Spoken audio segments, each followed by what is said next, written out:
Hello friends, मेरा नाम है शशांक सिंह और आप देख रहे हैं मेरा यूट्यूब चैनल। तो आज का टॉपिक जो है, आज का टॉपिक इस चैप्टर का आखिरी टॉपिक है, स्टैलिनिज्म एंड कलेक्टिवाइजेशन। उसके अलावा जो इसका लास्ट टॉपिक है, यानी कि the global influence of the Russian revolution and the USSR. अब आप लोगों को लग रहा होगा ये दोनों टॉपिक्स को मैंने कंबाइंड क्यों किया है। तो देखिए, दरअसल क्या है कि अगर एनसीईआरटी के पॉइंट ऑफ व्यू से मैं बात करूं तो एनसीईआरटी के पॉइंट ऑफ व्यू से चीजों को जो बुक में इंफॉर्मेशन पूरी नहीं दी हुई, क्योंकि यहाँ पे स्टेरिलाइजेशन आ गया। अब ये है क्या, वो मैं भी आपको बताऊंगा। तो बेसिकली क्या है कि ये चैप्टर का अंत आया, तो अब रशियन रिवॉल्यूशन खत्म हुआ और वो कैसे पूरे ग्लोबल लेवल पे फैला, उन चीजों को हमें थोड़ा सा समझना पड़ेगा। तो इसलिए ये इस चैप्टर की आखिरी वीडियो में मैंने क्या करा कि जो इन्फॉर्मेशन है एनसीईआरटी की, उनको ज्यादा ना लेके बस कुछ की पॉइंट्स है, क्योंकि एनसीईआरटी में पूरी इन्फॉर्मेशन ठीक से दी नहीं हुई है। अगर आप ध्यान से पढ़ें, जो ये मतलब सोशलिज्म की जो आइडियोलॉजी थी, कैसे शुरुआत हुई थी और किस तरीके से अंत हुई और कैसे वो ग्लोबल लेवल पे फैलती है। तो इस वीडियो में मैं एनसीईआरटी की इंफॉर्मेशन ना देके इसको एक पूरा अच्छे से डिटेल वे में इसको समझाऊंगा, कहां से शुरुआत हुई, पूरी ब्रीफ हिस्ट्री आपको बताऊंगा और कैसे इसका आगे तक ये चीज फैली ग्लोबल लेवल पे। तो देखिए, इस चैप्टर में हमने जब शुरुआत करी तो हमने काफी सारे बेसिक चीजों के बारे में जाना। तो बेसिकली क्या था, सास निकोलस था जो राजा था, एक मोनार्क था रशिया। उस रशियन मोनार्क में क्या चल रहा था, कैपिटलिज्म फैला हुआ था, कैपिटलिज्म आया था, इंडस्ट्रियल रिवॉल्यूशन था, सारी फैक्ट्रीज में लोगों का क्या हो रहा था, वर्कर्स का शोषण हो रहा था, 12-12 घंटे काम कर रहे थे। अब क्या होता है, लेनिन की एंट्री होती है, यानी कि बोल्शेविक पार्टीज जो एक रेडिकल्स थे, उनकी एंट्री होती है। और वो लोग क्या करते हैं, अपनी इस पार्टी का एक मतलब जब इस पे कंट्रोल लेते हैं, यानी कि जब प्रोविंशियल काउंसिल बनाते हैं वो लोग, राजा को हटा के मोनार्की हटती है। और बेसिकली क्या था कि रशियन रिवॉल्यूशन आया था लेबर्स के हक में कहीं ना कहीं। यहाँ पे पीसेंट्स को थोड़ा पीछे रखा हुआ था, क्योंकि अभी मैं बताऊंगा आपको क्या हुआ था। तो बेसिकली क्या था, कार्ल मार्क्स आए थे। कार्ल मार्क्स कौन थे, बहुत बड़े इकोनॉमिस्ट थे, जिन्होंने क्या कहा था कि जो वेल्थ है वो लेबर्स में इक्वली बंटनी चाहिए। और उसी आइडियोलॉजी और उसी सोच को लेनिन ने आगे चलाया। लेनिन आता है बोल्शेविक पार्टी को लेकर, जिसको वो अपनी पार्टी का नाम भी देता है रशियन कम्युनिस्ट पार्टी। तो यहां से कम्युनिज्म की शुरुआत हुई थी। लेनिन आया, लेनिन ने इस पार्टी को चलाया और अपनी कुछ चीजों को इंप्लीमेंट करा। कार्ल मार्क्स कहते थे कि जो आइडियोलॉजी है, इकोनॉमिक आइडियोलॉजीज है, कम्युनिज्म की आइडियोलॉजी, उन्होंने कहा था कि जो वेल्थ है वो लेबर ही उसको चलाए, ये नहीं वहां के लोग ही उस देश को चलाएंगे। लेकिन उनके ऊपर एक सुपरविजन की बहुत ज्यादा जरूरत थी, ठीक है ना। किसी भी चीज के ऊपर सुपरविजन की जरूरत थी, तो लेनिन ने उसी चीज में बस क्या करा, सरकार का इंटरफेरेंस कर दिया कि चीजें लोगों के लिए रहेंगी। जैसे उसने बैंक को नेशनलाइज करा, इंडस्ट्रीज को नेशनलाइज करा, ठीक। लेकिन यहाँ पे लेनिन ने क्या करा था कि थोड़ा सा लेनिन जो है डिक्टेटर भी था, क्योंकि उसको रेड टेरर कहा था। रेड टेरर में लोगों को मारा था उसने, बड़े बड़े बिजनेस लोगों के जमीनों को हथिया लिया था, पीसेंट्स की जमीनों को हथिया लिया था, लोगों में बांटा था उसने, इक्वल डिवीजन की जो कॉन्सेप्ट लेकर आया था। लेकिन लेनिन के बाद क्या होता है, बेसिकली लेनिन के बाद आता है स्टेलिन, जो अब इसका नाम पढ़ेंगे हम, जोसेफ स्टेलिन। अब ये जोसेफ स्टेलिन क्या था, देखिए इसके बारे में ज्यादा इंफॉर्मेशन बुक में नहीं है, मैं ब्रीफ में एक बार बता देता हूं। जोसेफ स्टेलिन लेनिन की पार्टी का मिलिट्री का एक ऑफिसर था, जिसने काफी लोगों को मारा था। तो जब लेनिन की हत्या हो जाती है, सॉरी हत्या नहीं होती है, उसकी डेथ होती है हार्ट अटैक की वजह से, तो उसके मरने के बाद इस पार्टी की भागदौड़ जोसेफ स्टेलिन के हाथ में आती है। तो वो इस पार्टी को आगे चलाता है। लेनिन की आइडियोलॉजी थी चीजों को आराम से करना, लेकिन स्टेलिन कहीं ना कहीं वापस एक कैपिटलिस्ट साबित होता है। अब आप कहेंगे कि सर कैपिटलिज्म कहां से आ गया, था तो वो सोशलिज्म ही, वो सरकार में ही था। लेकिन वो क्या कर रहा था, दोबारा से उसने इंडस्ट्रीज में और ये जितने भी जमीनें थी उन सारी चीजों को एक्वायर करने लग रहा था। मतलब एक तरह से वो अपने पर्सनल प्रॉफिट के लिए काम कर रहा था, लेनिन कंट्री के वेलफेयर के लिए काम कर रहा था। और जो स्टेलिन आता है वो कहीं ना कहीं एक डिक्टेटर, एक तानाशाह साबित होता है, और वो अपने पर्सनल प्रॉफिट के लिए इन चीजों को चलाता है, सोशलिज्म को ही चलाता है। तो उसको एक सरकारी कैपिटलिस्ट हम कहीं ना कहीं कह सकते हैं। वो तो आप जब थोड़ा सा इसको और डिटेल में पढ़ोगे तो वो बाद में बताऊंगा। तो अब बात करूंगा मैं यहाँ पे स्टेलिन के बारे में। तो ये जो टॉपिक है जिसका नाम है स्टेलिनिज्म और कलेक्टिवाइजेशन। स्टेलिनिज्म अगर बात करें लेनिन की, तो लेनिनिज्म हम उसको बोलेंगे, और स्टेलिनिज्म मतलब स्टेलिन की जो आइडियोलॉजीज थी वो क्या लेकर आया था। तो उसकी आइडियोलॉजीज बेसिकली क्या थी, उसको इंडस्ट्रियल ग्रोथ लानी थी। किसी भी कंट्री की इकोनॉमी को बढ़ाने के लिए क्या होता है, ग्रोथ बढ़ानी पड़ती है, इंडस्ट्रियल सेटअप करना पड़ता है। अब उसने इंडस्ट्रीज की ग्रोथ तो बढ़ाई, लेकिन एग्रीकल्चर में भी उसने क्या करा, कलेक्टिवाइजेशन। कलेक्टिवाइजेशन मतलब सारी लैंड को एक साथ मिला देना, जो सोशलिज्म में हम लोग पढ़ रहे थे।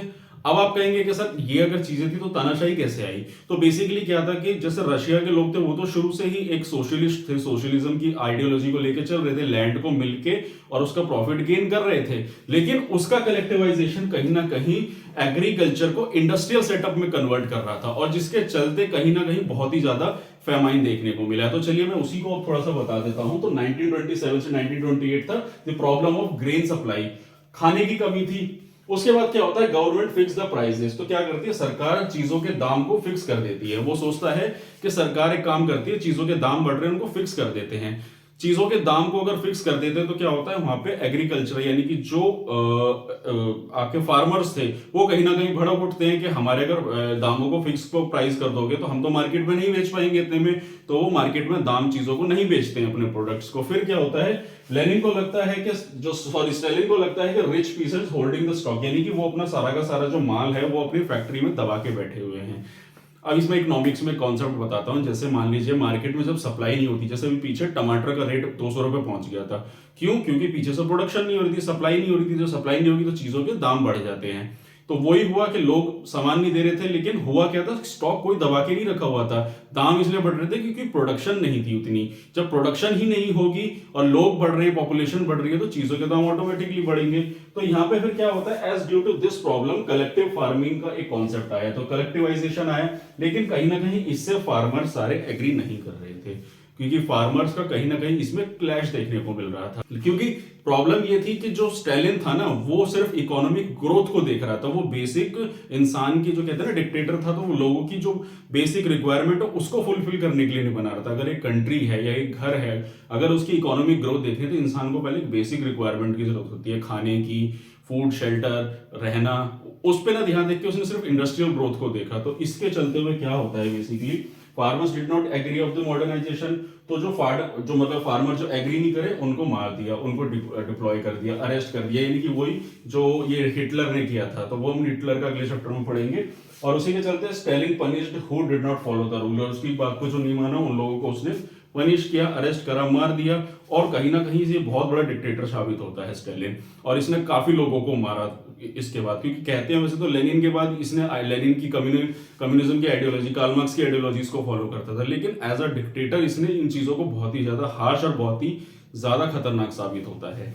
उसके बाद फिर समहाउ फेमाइन हुआ और 4 मिलियन लोग मरते हैं। ये बुक की ही डिटेल है बाकी तो। और socialism faced criticism by people, और फिर कहीं ना कहीं लोगों की तरफ से एक बहुत बड़ा फेलियर बताया गया कि सोशलिज्म का जो कॉन्सेप्ट है एक मिथ है, और ये सोशलिज्म की आइडियोलॉजी एक कहीं ना कहीं बहुत ही ज्यादा क्रिटिसिज्म फेस करना पड़ता है, क्योंकि वो स्टालिन के चलते हुए लोगों को पसंद नहीं आया। तो ये तो था टॉपिक स्टालिन के बारे में कि स्टालिन ने इन सिचुएशंस को किस तरीके से हैंडल करा। उसके बाद इसका अगला टॉपिक है जो the global influence of the Russian revolution and the USSR. तो रशिया रिवॉल्यूशन में, यानी रशियन रिवॉल्यूशन में सोशलिज्म की स्टार्टिंग हुई थी। तो सोशलिज्म ग्लोबल फेस कैसे बना, कैसे वो फैला, अब मैं उसके बारे में बताऊंगा आपको। देखिए, not really all socialist party Holi approve. मतलब क्या थे, काफी सारी सोशलिस्ट पार्टीज बनी थी रशिया में, ठीक है ना। तो इसका मतलब ये नहीं है कि हर इंसान इनको मतलब मान रहा था, देख रहा था। लेकिन क्या था कि सोशलिज्म का जब आइडिया आया ना, जब इंडस्ट्रियलाइजेशन हुआ, इंडस्ट्रीज को नेशनलाइज करा, तो कहीं ना कहीं यहाँ पे वर्कर्स के वेलफेयर और पीसेंट्स के वेलफेयर के बारे में दिखा, गरीब इंसान के वेलफेयर के लिए दिखा। तो एक सोशल फेस बनता हुआ देखा, क्योंकि कैपिटलिज्म में तो सिर्फ और सिर्फ एक्सप्लॉयटेशन देखने को मिल रहा था। तो इसलिए ये कहीं ना कहीं एक ग्लोबल फेस बना। And but in many countries formation of socialist party. तो और इसी के चलते हुए काफी सारी सोशलिस्ट पार्टी बनती है काफी सारी कंट्रीज में। ब्रिटिश सोशलिस्ट पार्टी, और भी काफी सारी कंट्रीज थी, हर एक जगह सोशलिस्ट पार्टी बनी। चाइना में जैसे आज आप देख रहे हैं कम्युनिस्ट पार्टीज हैं। फिर सजेशन टू कॉलोनियल कंट्रीज, और उस दौरान फिर कॉलोनिज्म स्टार्ट हुआ था, यानी कि वो जो ब्रिटिशर्स थे जो कंट्रीज को एक्वायर कर रहे थे, जैसे हमारे देश को भी एक्वायर करा था, तो सोशलिज्म स्प्रेड हुआ और उन लोगों को भी सजेशन दिया गया कि आप लोग भी सोशलिज्म को ही फॉलो करो, और इस तरीके से सोशलिज्म फैलता है। और फिर उसके बाद मैनी कॉन्फ्रेंस हुए, एजुकेशन स्प्रेड हुए, और वर्ल्ड वॉर 2 के बाद अब ग्लोबल फेस बना एक सोशलिज्म। अब हुआ क्या था कि जैसे बात करूं पंडित जवाहरलाल नेहरू या एम.एन. रॉय, ये हमारे देश के कुछ दिग्गज नेता थे। तो इन लोगों का एक बहुत बड़ा कंट्रीब्यूशन था हमारे देश को आजाद कराने में। तो जो सोशलिज्म की आइडियोलॉजी थी ना, मैंने अपनी एक वीडियो में भी बनाया था, एक सोशलिज्म, कम्युनिज्म और कैपिटलिज्म के ऊपर एक वीडियो बनाई थी, आप वो देखना चाहो तो देख सकते हैं। तो हमारे देश के जितने भी नेता थे, जैसे जवाहरलाल नेहरू थे, पंडित जवाहरलाल नेहरू हुए, महात्मा गांधी, भगत सिंह, डॉक्टर B.R. अम्बेडकर और भी बहुत सारे नेता थे, लाल बहादुर शास्त्री, सुभाष चंद्र बोस, ये सारे लोग सोशलिस्ट थे। ये लोग चाहते थे कि सोशलिज्म की आइडियोलॉजी को हम लोग फॉलो करें। लेकिन ये जो सोशलिज्म का आइडिया आया था रशिया से निकल के, ये कहीं ना कहीं हर एक कंट्री, कुछ कंट्रीज में इंप्लीमेंट हुआ, जैसे इंडिया में हुआ, चाइना में हुआ, लेकिन हर एक इंसान ने इस आइडियोलॉजी को थोड़ा मॉडिफाई किया। जैसे कि इंडिया के कंटेक्स्ट में बात करूं तो इंडिया में कहता है कि पूरा सरकार सारी चीजें कंट्रोल करेगी, चाहे वो इंडस्ट्रियल हुआ, चाहे वो कोई कंपनीज हुई, लेकिन एक छूट भी थी। जैसे कि अब रशिया में क्या था ना कि जिसकी जितनी लैंड है, जितनी रिक्वायरमेंट है उतनी लैंड मिलेगी। तो इंडिया में वैसा नहीं था ना, जिसके पास जितनी प्रॉपर्टी लैंड है वो अपने हिसाब से अपनी लाइफ जी सकता है, किसी से छीनी नहीं गई थी, क्योंकि डिक्टेटर साबित होती थी। क्योंकि फिर आई डेमोक्रेसी, तो सोशलिज्म और डेमोक्रेसी को मिला के एक अलग सोच से लोगों ने सोशलिज्म को एक अलग अलग तरीके से डिफाइन करना शुरू करा, और इस तरीके से सोशलिज्म पूरा एक वर्ल्ड फेस बना। तो ये था टॉपिक जिसमें मैंने आप लोगों को दोनों टॉपिक्स को कवर अप कर दिया है। और 1950 में सोशलिज्म आइडिया थोड़ा मतलब गर्म पड़ गया था, थोड़ा मतलब कहने लगे थे कि सोशलिज्म को समझना थोड़ा दिक्कत हो गई थी, लोगों का क्रिटिसिज्म आया था 1950 के बाद। तो इसी के बाद फिर वो मॉडिफिकेशंस देखने को मिले जो सोशलिज्म की आज हमारे देश में भी फॉलो की जाती है। तो दोस्तों ये था मेरा टॉपिक, और इसी के साथ इस चैप्टर का होता है अंत। अब हम अगली वीडियो में मिलेंगे नए चैप्टर के साथ, ठीक है। तो यही था मेरा आज का टॉपिक। और अगर आपको मेरा काम पसंद आ रहा है, अगर आपको मेरी वीडियो अच्छी लग रही है, तो मेरे चैनल को सब्सक्राइब कीजिए, मेरी वीडियो को लाइक कीजिए, और आने वाले समय में आपको और ऐसी इंफॉर्मेटिव वीडियोस मिलती रहेंगी। यूपीएससी से रिलेटेड कोई भी बुक खरीदना चाहते हैं तो डिस्क्रिप्शन लिंक में आप लिंक पे क्लिक करिए, वहां से आपको बुक्स अवेलेबल है। तो आज के लिए इतना ही, मिलते हैं नेक्स्ट वीडियो में। Thank you very much.